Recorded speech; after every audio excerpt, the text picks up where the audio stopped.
Hello students, मैं यतेंद्र शुक्ला आज आपको बताने जा रहा हूँ क्लास 10th की इंग्लिश सब्जेक्ट की बुक फुटप्रिंट का 4th chapter A question of trust के बारे में।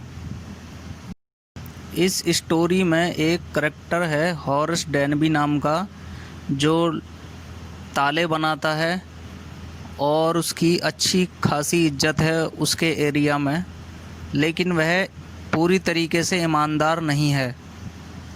हॉरेस डेनबी की एक आदत है महंगी पुस्तकें और नावल पढ़ने की, तो इनको हासिल करने के लिए वो इतना पैसा नहीं कमा पाता, तो वह क्या करता है कि हर साल में एक बड़ी चोरी ज़रूर करता है। तो ऐसे ही एक चोरी को वह और करने जा रहा था, और यह है शूट ओवर ग्रेंज घर में, जहां 15,000 पाउंड के हीरे जवाहरात थे, और जो उस शूट ओवर ग्रेंज घर के मालिक थे वो ज़्यादातर लंदन में रहा करते थे। तो हॉरेस डेनबी ने प्लान किया कि इस घर में चोरी की जाए। चोरी करने से पहले उसने शूट ओवर ग्रेंज घर के हर हिस्से को तरीके से देख रखा था, ताकि वह चोरी को अंजाम क्लियरली दे पाए। Horace Denby shoot over grange घर में एंट्री करता है। वह जब एंट्री करता है जब नौकर बाहर सब्जी लेने गए होते हैं, और घर में रखे फूलों के गुलदस्तों की वजह से उसको छींक भी बहुत ज़्यादा आती है, क्योंकि उसको फूलों की खुशबू से एलर्जी रहती है। जब हॉरेस डेनबी तिजोरी खोल रहा था तो उसके पीछे से एक यंग लेडी की आवाज़ आई। वो यंग लेडी ये कह रही थी कि तुम अपनी छींक का इलाज करा सकते हो।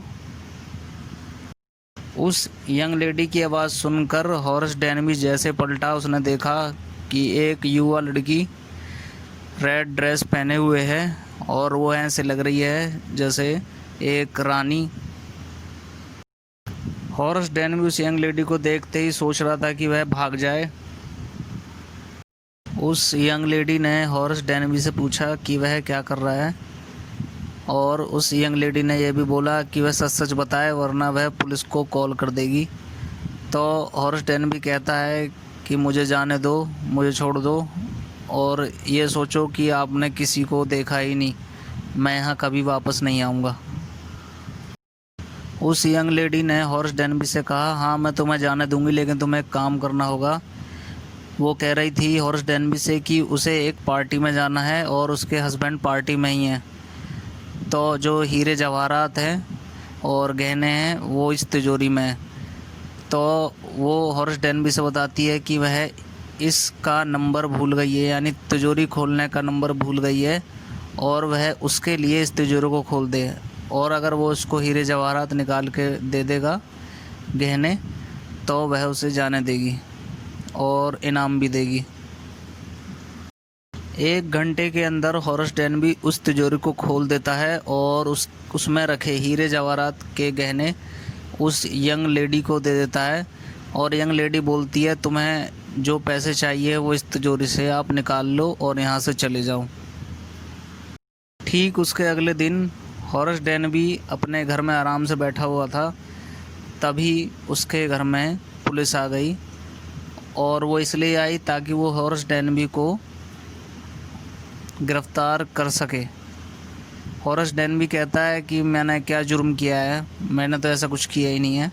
तो पुलिस वाले बताते हैं कि आपने शूट ओवर ग्रेंज में चोरी की है, इसकी वजह से आपको गिरफ़्तार किया जा रहा है। तो हॉरेस डेनबी कहता है ऐसा कुछ नहीं है, वहाँ उसकी एक मकान मालकिन थी जो यंग थी, रेड ड्रेस पहने हुए थी, उसने मुझे कहा था तिजोरी खोलने के लिए और उसके जवाहरात देने के लिए। तो पुलिस वाले कहते हैं ऐसा कुछ है ही नहीं, झूठी कहानी मत रचो, क्योंकि उस शूट ओवर ग्रेंज में रहने वाली कोई यंग लेडी नहीं है, एक 60 साल की ओल्ड लेडी हैं। ये बात सुनकर हॉरेस डेनबी आश्चर्यचकित हो जाता है वो सस्पेंस में आ जाता है और उसको सारी बात पता चल जाती है कि वो लड़की भी एक चोर थी जो रेड ड्रेस पहने हुई थी, और उस यंग लड़की ने हॉरस डैनबी का बेवकूफ़ बना दिया। और हॉरस डैनबी गिरफ़्तार हो चुका था और अब वह अपनी किताबें और बुक्स जो नॉवल वगैरह थी वह जेल में पढ़ रहा था, और वह उस यंग लेडी के बारे में सोच रहा था कि कैसे उसके साथ ऐसा कुछ हो गया। तो कैसी लगी आपको यह स्टोरी पसंद आए इसे शेयर, कमेंट, लाइक ज़रूर करें। धन्यवाद।